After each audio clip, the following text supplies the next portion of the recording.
Now, you've probably heard people talking recently about rare earth elements, but you might be wondering to yourself, well, what are they? How much of a big deal are they?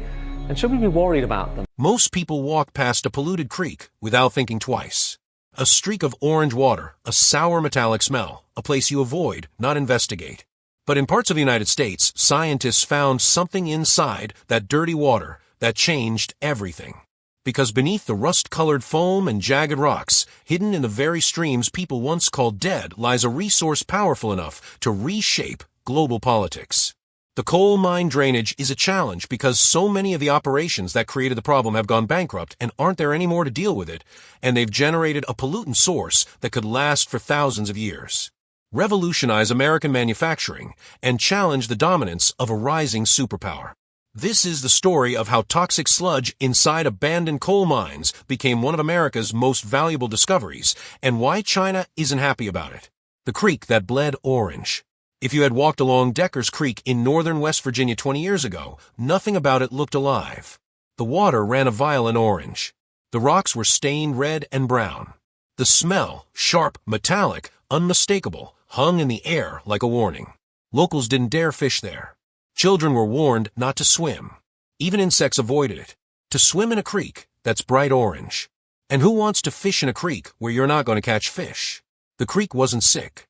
It was dying. And the culprit was hidden deep in the hills.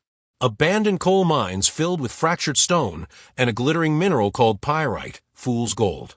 When rainwater seeped in, pyrite reacted slowly, relentlessly, producing acid that carved metals out of the rock. The result was acid mine drainage.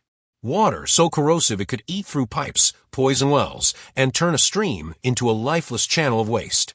For decades, this was treated only as a curse, something to contain, something to forget.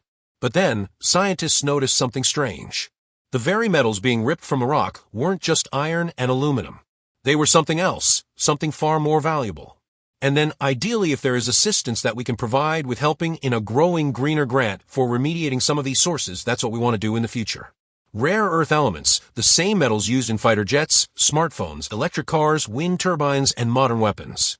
And the mud forming in these toxic creeks held levels of them comparable to actual mines overseas. It was the discovery nobody saw coming. And it was only the beginning. Because if the water held rare earth metals, the question became, could the United States actually harvest them? The chemistry nature performed by accident. Across Appalachia, abandoned mines became accidental laboratories. The pyrite or the iron sulfide minerals that are associated with the coal get oxidized to form sulfuric acid, and that sulfuric acid dissolves rocks around it and gives you the iron, aluminum, manganese. Acidic water dissolved metals into liquid form. Something traditional mining requires massive crushing plants and chemical baths to achieve. Then when water reached treatment ponds and workers added lime to raise the pH, the dissolved metals, rare earths included, fell out of solution like snowflakes drifting to a riverbed. West Virginia University researchers measured the sludge. What they found stunned them. In northern parts of the state, every ton of dried sludge contained nearly 2 pounds of rare earth metals. Numbers that rivaled or surpassed overseas, and unlike traditional mining, there was no blasting, no drilling, no mountains torn apart. Nature had already done the hard part. The old mines had dissolved the metals. The treatment plants had collected them. All scientists had to do was refine them. It sounded almost too good to be true. But if the numbers were accurate, polluted creeks, once scars of an old energy era, were suddenly becoming America's most unlikely strategic asset. And the world's largest supplier of rare earth elements was paying close attention. An American resource is reborn at the Richard Mine site near Morgantown, West Virginia. One of the worst pollution sources became the perfect testing ground. The stream below the mine was once a ribbon of orange death. Now a state-of-the-art treatment facility stood beside it, powered by a new idea. Instead of treating mine drainage as waste, what if it was treated as ore? Engineers divided the cleanup system into 2 chemical steps. First, they raised the pH to around 4.5. Iron and aluminum dropped out, but most rare earths remained dissolved. Then, in a second stage, they pushed the pH to about 8.5. That's when the rare earth metals finally fell out of solution, settling into a dense, metal-rich sludge. The plant pumped that sludge into long white tubes, geosynthetic bags, where water slowly drained away, leaving behind something astonishing. a compact, easily shipped concentrate of rare earth metals. In a world increasingly defined by supply chains and geopolitics, this wasn't just a scientific breakthrough. It was strategic. This was America's first new, easily accessible, rare earth resource in decades. But extracting the metals was only half the challenge. To really matter, this sludge had to be turned into something manufacturers could use, and that required a new kind of refinery. From sludge to strategic weapon. Inside the National Research Center for Coal and Energy at West Virginia University, engineers built a pilot plant unlike anything in America. Rows of tanks, pumps humming day and night, stainless steel platforms coated with thin films of chemical mist. Their mission, turn river sludge into high-purity rare earth oxides. Step 1, dissolve the dried sludge in acid. Step 2, separate the metals through solvent extraction, a process not unlike teasing oil and water apart. Step 3, isolate each rare earth element until only a pure oxide powder remained. And it worked. The plant produced rare earth concentrates with purities around 98%. Enough to prove the method wasn't just academic, it was industrial. For the first time in modern history, the United States had a way to extract rare earths from its own waste streams. No open pits, no radioactive byproducts, no dependence on foreign states, just rivers healing and metals emerging. And this was happening at the exact moment the world needed rare earths more than ever. Because far away, another force was tightening its grip. Why China is watching America's creeks? For years, the United States assumed rare earths would always be available. It closed mines, shut down processing plants, outsourced the entire supply chain. China didn't. China built the mines, built the refineries, mastered the chemistry, and then the magnets.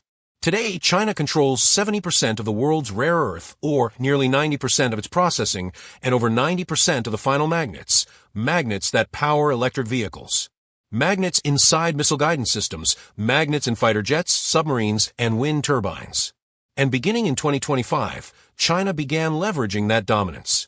First through export controls on 7 strategic rare earth categories. Then through new rules restricting the export of rare earth mining and magnet-making technology. The message was clear. We control the metals the world needs. Factories across Europe and Japan scrambled.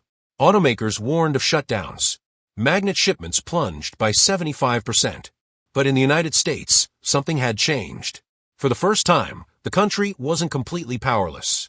Because in forgotten hollows of West Virginia, in poison creeks in Pennsylvania, in the massive toxic pit in Butte, Montana, a new American rare earth supply was quietly rising. Not enough to replace China, not yet. But enough to matter, enough to build resilience, enough to start an industry, enough to say we're not entirely dependent anymore. And that alone was a shift China could not ignore. The global stakes of a polluted stream. Behind every stream cleanup, every geosynthetic bag full of sludge, every batch of bright oxide powder, lies a larger truth. Rare earths are not just metals. They are leverage. They determine who builds the next generation of military technology, who leads the clean energy revolution, who controls the supply chains of the future. And now America is learning that its greatest resource may not be buried deep underground, but flowing through the very rivers it once abandoned. From West Virginia's Richer mine to Montana's Berkeley pit to dozens of polluted waterways waiting for discovery, the United States is realizing that what was once waste may become its competitive edge. And as engineers scale these systems, as pilot plants grow into industrial facilities, as more rivers transform from orange to clear, the balance of power begins to shift. Not overnight, not instantly, but steadily, quietly, like metals dissolving in water and settling into mud. The river that could change everything. This is the story of a resource the world overlooked. A resource that hid in plain sight in places where no one wanted to look. A resource born not from drilling or blasting, but from the long scars of the past. In America's polluted streams, scientists found more than metals. They found a second chance. A way to clean the land, restore rivers, revive communities, and challenge a global monopoly all at the same time. The question now isn't whether rare earths can be extracted from America's rivers.